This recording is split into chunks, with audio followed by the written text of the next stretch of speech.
Support for Central Florida Public Media comes from Orange County Library System, offering enriching programs and resources for seniors at 15 locations throughout the county, with hands-on workshops, expert-led seminars, and more. A complete list of programs is available at ocls.org/senior/events. A Hob Nob and straw poll in Pine Hills as election season is underway. You're listening to The Wrap from Central Florida Public Media. I'm Brendan Byrne. The People's Hob Nob and Straw Poll, organized by the Pine Hills Community Council, brought together hundreds of people as candidates for office worked to secure their votes. Today is so important. This is an opportunity for you, our residents, our neighbors, and our friends to be able to connect with the individuals that want to represent you for whatever office it is that they're running for. How Central Florida voters are deciding who to choose on their ballots, that's ahead on The Wrap, the big stories this week from Central Florida Public Media. But first, these headlines.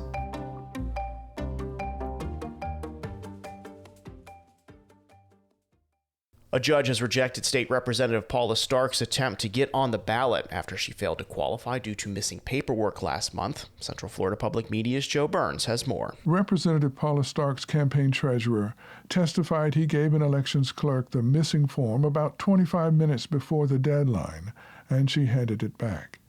The judge found he could not credit the treasurer's testimony over that of 5 officials with the Division of Elections. The clerks had described an expedited process as the deadline neared, in which they did not review or reject any forms. That's according to the News Service of Florida. With the St. Cloud Republican out of the race, all voters in District 47, regardless of party, will decide between 2 Democrats in the August 18th primary. Stark does still have 7 days to file evidence that could change the judge's mind. Joe Burns, Central Florida Public Media. Orlando is acting on a plan to revitalize downtown. City officials celebrated the start of a new Church Street redevelopment program this week. Central Florida Public Media's Joe Mario Pedersen has more. The historic Church Street corridor between Garland and Magnolia Avenues is getting redesigned as a festival street. The city aims to attract new small businesses and outdoor dining. Shan Rose is the commissioner of District 5, which includes downtown Orlando. She says the plan is to bring East and West Orlando neighborhoods together. The goal is that if you can come from downtown, you can walk to Camping World and back. And so really doing an investment in it and show that the property owners here and our residents, we really believe in where we're going. Downtown Orlando has seen dozens of business closures in the last few years. The most recent notable business was The Attic, a club that operated for 16 years before it closed in May. In a social media post, the business cited a lack of local leadership as one of the reasons. Joe Mario Pedersen, Central Florida Public Media. Storm forecasters have further downgraded predictions a little more than a month into the 2026 Atlantic hurricane season.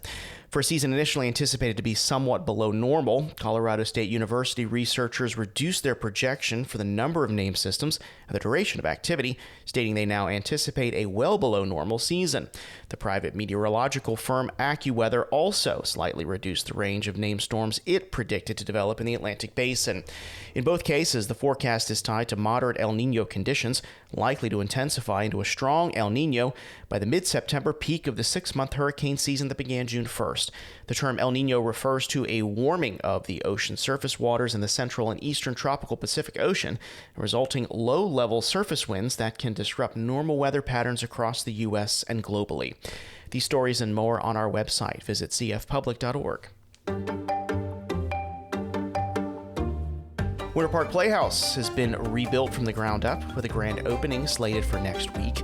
Everything is new and improved even beyond the stage. When I told them that we were going to have that many restrooms, I said, I honestly think you're more excited about the toilets than the art, because they're just so excited. Hear the whole story on Spotlight. Get it where you get this podcast.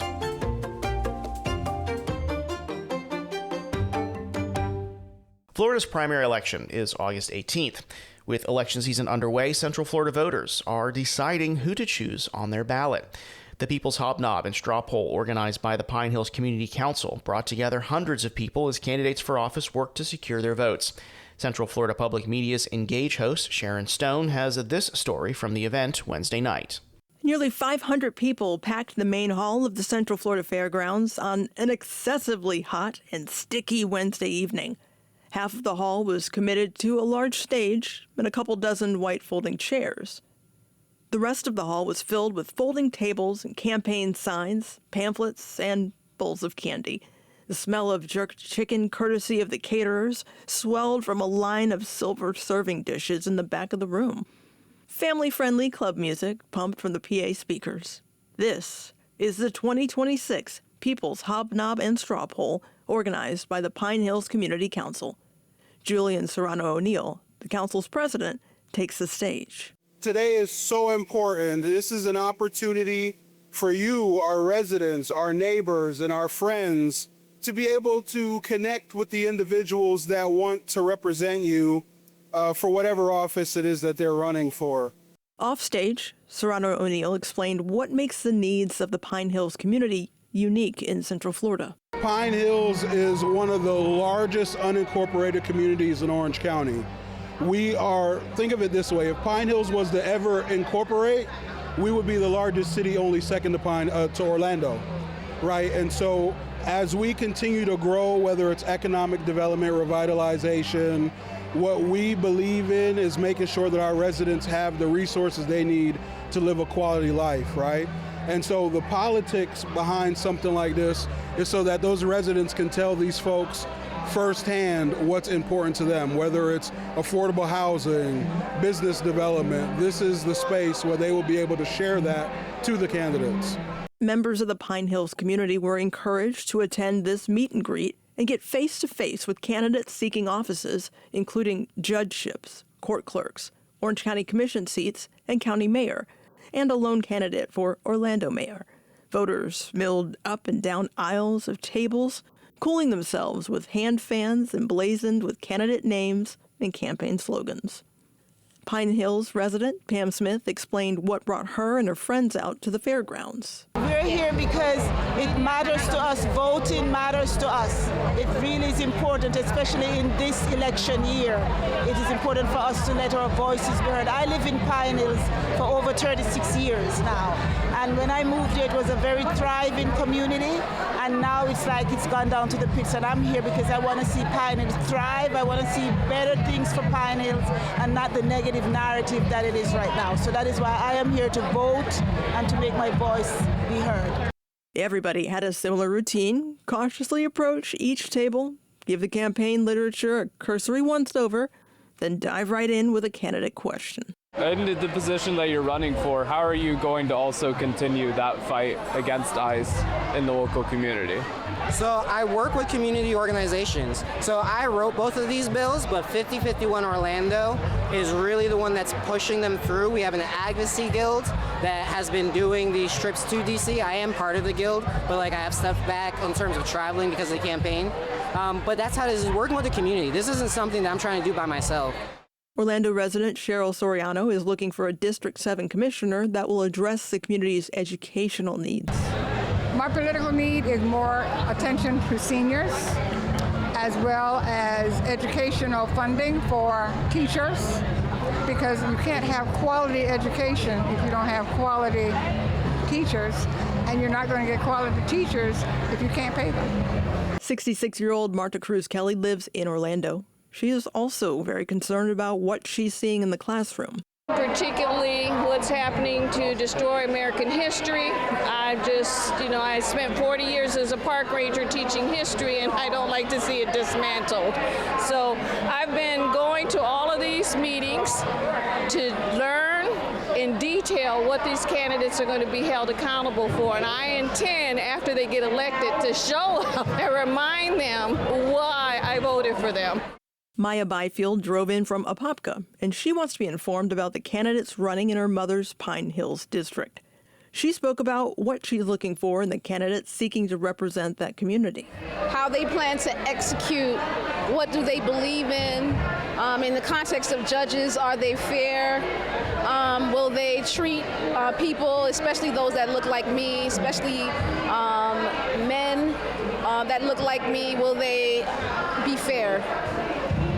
The criminal justice system has not been fair to African Americans in the past, and I just want to make sure that they're fair. Commissioners, I want to know, do they care about the community? Are they here just to move up in the ranks, or are they going to do something? So execution is very important for me. What do they plan to do?